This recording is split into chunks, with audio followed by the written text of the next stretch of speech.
திருநீரால் அபிஷேகம் காண்பதற்கு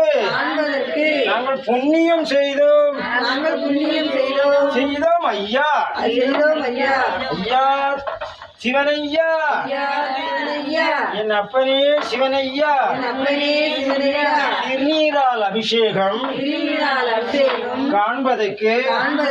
நாங்கள் புண்ணியம் செய்தோம் ஐயா என் அப்பனே சிவனையா எப்பனே சிவனையா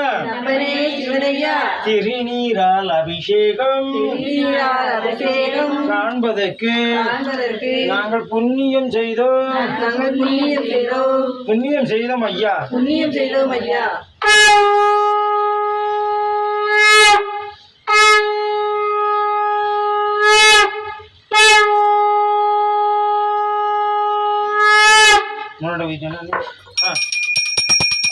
அண்ணாமலையாருக்கு ஓம் அண்ணா